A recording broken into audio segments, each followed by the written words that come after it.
This episode of News Dump is brought to you by HoneyBook. At this point, it should come as no surprise whatsoever that Warner Brothers is probably very interested in working on a sequel to Todd Phillips' standalone Joker film starring Joaquin Phoenix, and that's simply based on the fact that the film has crossed the $1 billion mark and has become the highest grossing rated R film worldwide, and that's all on a budget of just $60 million. So very, very profitable. Pretty good, I'd say. They can't write this one off. Yeah. Yeah. Sounds successful. Mm-hmm. But there are two conflicting stories regarding an alleged sequel from two typically trustworthy outlets this week. And those stories go even deeper regarding Todd Phillips' involvement in the DC cinematic universe overall. So let's start with the Joker sequel. Almost everyone seems to be on the same page with this one, indicating that at some point in the future, a sequel to the film will be made. Mm-hmm. In the Hollywood Reporter's article, they even point to the fact that Warner does have sequel options in place for Joaquin Phoenix to reprise the role. But in their reporting, they basically lay out that the sequel has been confirmed and is moving forward, and they even go into further detail about what the sequel would or wouldn't cover, pointing to the possibility of further developing the relationship between the Joker and Batman. Oh, no. But also saying that Phillips' movie wouldn't be messing with a Batman origin story because it would conflict with Matt Reeves' upcoming film. So two different canon. Yeah. I mean, you wouldn't need to give the Batman origin because, spoiler alert, It happens. the end of the Joker kind of takes care of the meat of that. And statistically, you saw it already, so Yeah. not really a spoiler. But basically, I'd love to be in the theater for like any Batman movie where someone's like, oh my God, they killed his parents. Jesus. Wow, this film is dark. They could put on Spider-Man. I like this Uncle Ben character. I hope he doesn't die. I think him and Spider-Man are going to do a lot of great things together. But at least the way that they report it, absolutely no cross-pollination between the Matt Reeves thing that's going on and a potential Joker sequel. Good, because tonally they seem like they're going to be very different from each other. I don't know. Their story is one thing. However, a report posted by Deadline just after what seemed like a sequel confirmation quashed not only that story, but more potential projects reportedly in the works with Phillips and DC as well. In their report, they claim that, quote, the Joker sequel news that hit a trade today is great clickbait, but multiple inside sources said that while a sequel to the billion-dollar grossing film is an obvious likely eventuality that makes all the financial sense in the world, at this point there are no deals for a sequel, nor even any negotiations with director Todd Phillips or his co-writer Scott Silver to craft one. And regarding those other projects, it was reported that just after The Joker broke box office records for its opening weekend, director Todd Phillips marched into the office of Warner Bros. Kicked down the door. Chairman Toby Emmerich, tear down this door, and asked for, maybe even demanded, the rights to develop origin story films for a large portfolio of DC characters. You see what I just made you so much money. You're gonna give me carte blanche. Give me Captain Cold. Give me Killer Croc. What's the one that does all the King cocaine? Shark. Oh God, Snow Blind or some shit. Yeah. Fuck, what's that guy's name? Yeah. You'll tell me. Yeah. Now, according to their reports, Emmerich wasn't too keen on this idea, but apparently agreed to allow Phillips to take the reins on at least one unnamed character. Fine, just get out of my office, please. And rampant speculation seems to indicate that if this were true, it would make sense that he would take on another villain, which could potentially result in a Lex Luthor standalone origin film. Yeah, that's what people seem to think. I don't know. I think a Lex Luthor origin film done right could be cool if he just rips off other classic movies that were already very good and replaces Lex Luthor with the character from that movie. Yeah, it would be Citizen Kane, except he doesn't die at the end, and it's Lex Luthor, and like superheroes exist. Wow, this is the Citizen Kane of origin movies. Yeah. Well, on the other hand, Deadline story, it refutes all of this, saying that the meeting never took place at all, and they called the reports flat false, adding that, quote, multiple sources said no such October 7 meeting between Phillips and Emmerich occurred, and that Phillips doesn't want to follow Joker by overseeing other DC character films. What he has talked about in interviews is that when Joker was in its inception, there were discussions of a DC Black initiative. He instead focused on Joker. That was a long time ago. Yeah, I remember them talking about that a long time ago when they announced the Joker movie. They're like, yeah, so just to avoid confusion, like, we're gonna basically make like the movie version of Vertigo Comics. We're going to call it DC Black, just so everyone knows this Joker is not the same as this other Joker, is not the same as this other Joker. It would give them a lot of freedom to do some cool stuff. Well, and but at the time, it was extremely risky. Now, Yeah. not so much. So it's possible they could come back to the idea? Yeah. Still, though, both outlets and literally everyone else in the entertainment industry agree that based on the success of the first Joker film, a sequel is an inevitability because studios literally cannot just leave bags of money, billions of dollars, just sitting on the table, even if the follow-up ends up being less successful than the first. It's still lots of money. I'm sure the whatever sequel they make is going to cost more. They're going to want more money for it. Although Todd Phillips' deal in this was like, he never has to work again his entire life if he doesn't want to. He took the back-end deal instead of getting money up front, so he's loaded forever now. Smart. He did the same thing with Hangover, so the guy, he could just go on vacation forever. Yeah. Anyway, while we're on the topic of DC, Henry Cavill recently indicated that he might not be done playing Superman after all. All right? In a recent interview with the magazine Men's Health, he insisted that despite all the rumors that he was finished with the character, he insists that he hasn't let it go, and that the cape is in the closet. It's still mine.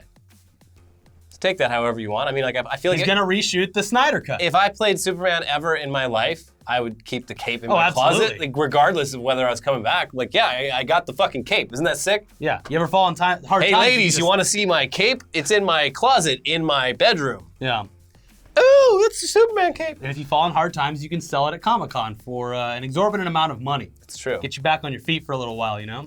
I don't think he's going to have any trouble with that, though. I don't think he's coming back, though. Like, no, he's going to be back in the new Snyder Cut, premiering on HBO Max next March. Yeah, yeah. That was, in case you aren't a Patreon, we talked about, again, our conspiracy theory that the Snyder Cut is going to premiere on HBO Max. Oh, 100%. Because Ben Affleck was tweeting about it last week, and he has reason to say anything about it. And Gal Gadot. I'm like, wow. And Damon Lindelof, I think it was. Yeah. Yeah.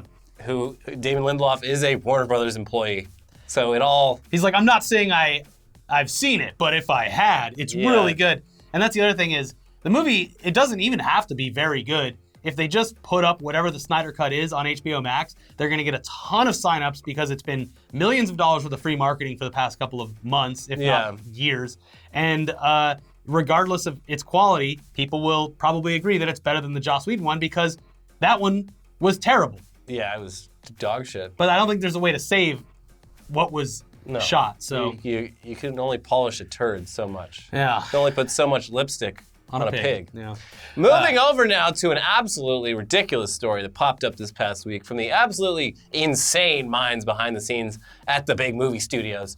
Now, you may not have known, or you may have known, that recently a biopic about Harriet Tubman was released in theaters. And we would hope that, at the very least, especially if you're an American, you are aware that Harriet Tubman was a woman born into slavery who became famous for her Underground Railroad, which allowed slaves to escape to the north using a network of safe houses. Not literally a railroad, though. Not a literal railroad, but... not always underground. Yeah. Under the ground. It was a pretty complex system of safe houses and, like, it was pretty crazy. She saved a lot of people's lives. And also a big thing to remember about Harriet Tubman is she was black. She was not a white woman. She was a black woman, former slave, black. But according to a story released in Entertainment Weekly, an unnamed studio executive at one point, some time ago, thought that Harriet Tubman's race didn't really matter. And they apparently suggested that instead of getting a black actress to play Harriet Tubman in the biopic, the studio should instead cast Julia Roberts for the role. Oh, perfect. Okay. Yeah, this is definitely one of those stories where you think to yourself, there's absolutely no way that this could be true. Then again, studio executives are fucking stupid. And apparently this happened in the 90s or something. Yeah, it's like early 90s. The script has been floating around for a long time, which is... Harriet Tubman, pretty important figure in American history. You would have thought a movie could be made telling her story, but weirdly enough, sounds like it was pretty difficult to get it made. Yeah. Now, according to the Entertainment Weekly article, which is based off of a Q&A with screenwriter Gregory Allen Howard, he said the following. I was told how one studio head said in a meeting, the script is fantastic. Let's get Julia Roberts to play Harriet Tubman. And when someone pointed out that Roberts couldn't be Harriet Tubman, the executive responded, it was so long ago, no one is going to know the difference. So huge yikes. Hopefully that person is not still working in Hollywood. Oh, they're probably running a studio. yeah, it could be. They've probably failed upward so far since then.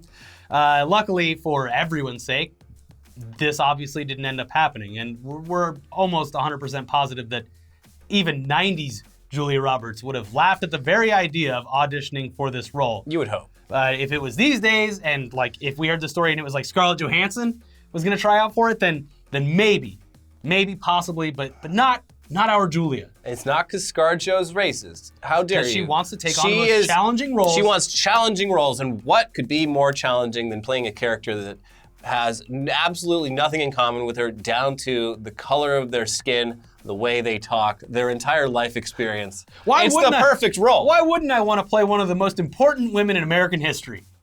Give me the role. You're racist for calling me a racist. Anyways, before we get into the rest of the news from the increasingly stupid world of entertainment, let's take a second to thank today's sponsor, HoneyBook.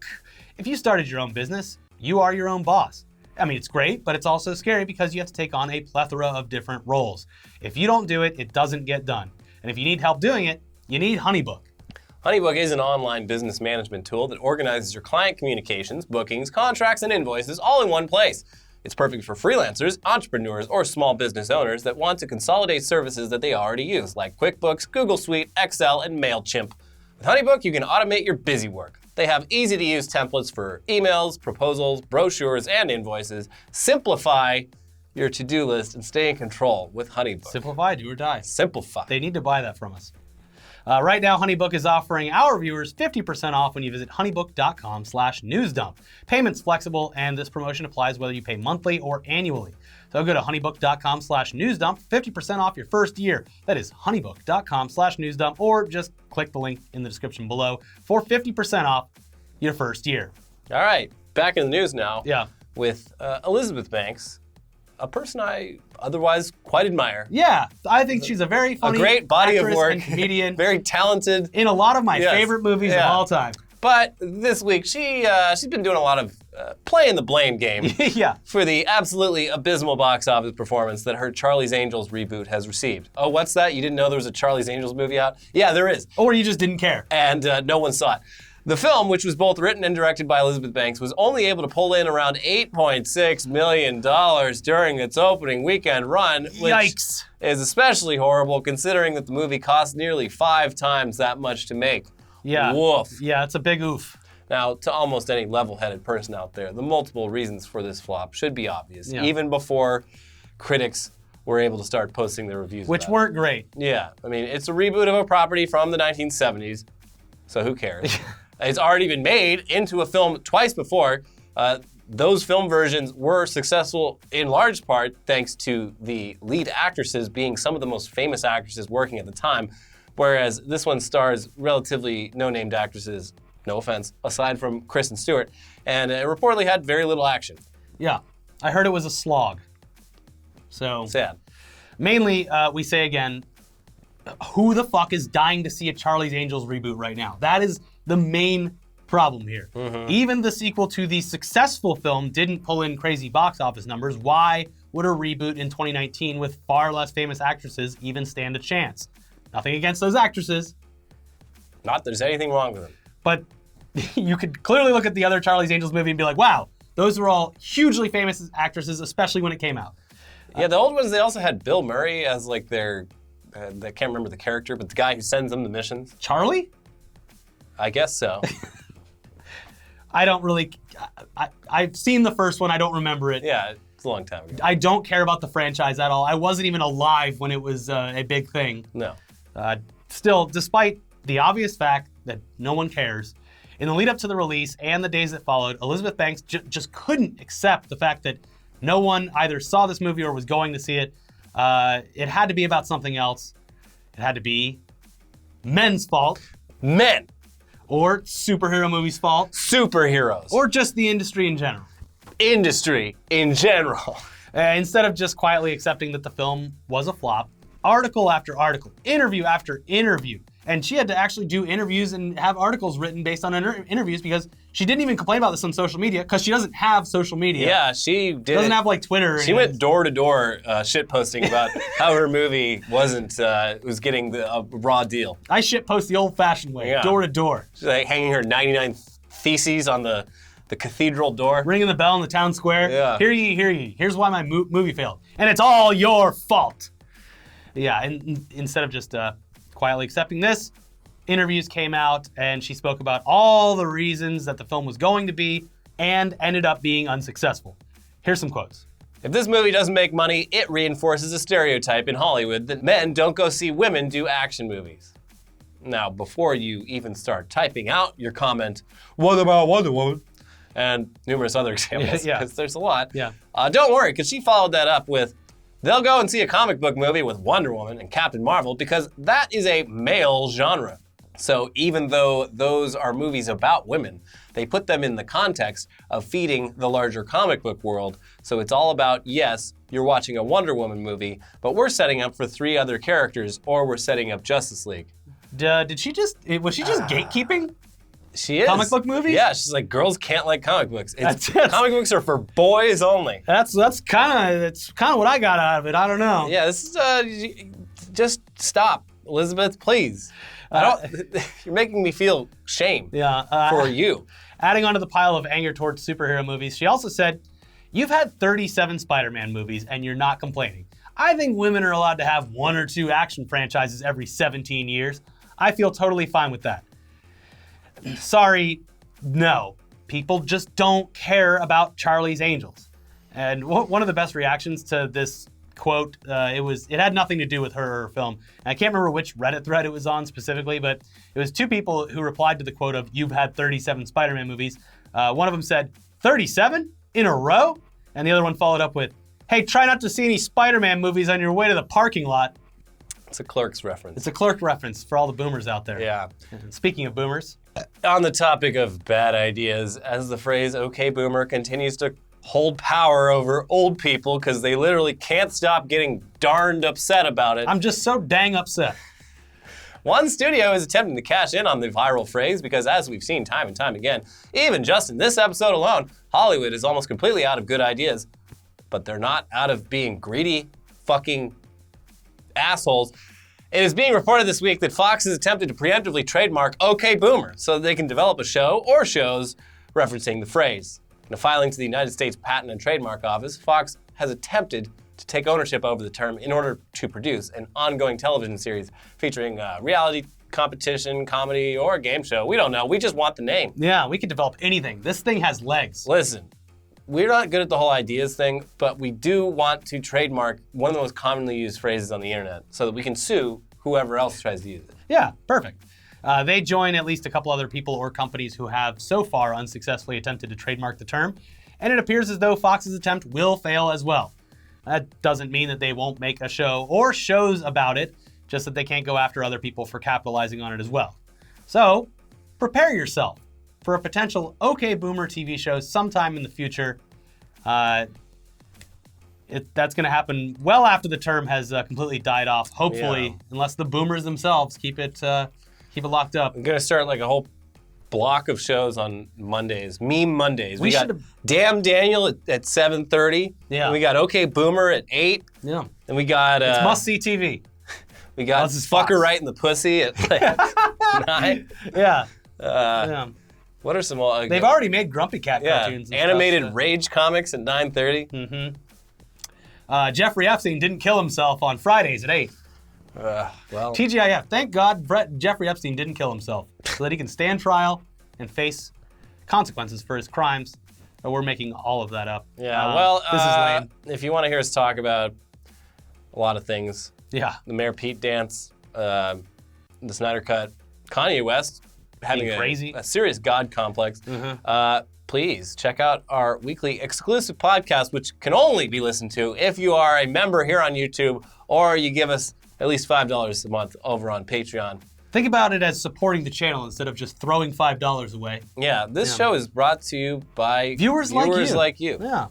Aside from the podcast, be sure to check out our most recent episodes of Tech News Day, where we go over the whole Half-Life 3 thing. including a bunch of other stuff. Confirmed? And then also our video where we literally do the Mayor Pete dance and complain about just a lot of other stuff, including South Dakota's short-sighted ad campaigns that end up being just hilarious. I love them. And also subscribe. Yeah. Trying Smash to get that subscribe button. and the bell. Do the bell dance. Stop being such a coward. Do the bell dance, You Elliot. coward. Bell dance. Ding, ding, What? ding, ding, ding. This is a bit, what? It's like the floss, except you just hit your hips This to the is bell. not a dance. Anything's a dance if you try hard enough. Look at the Mayor Pete dance.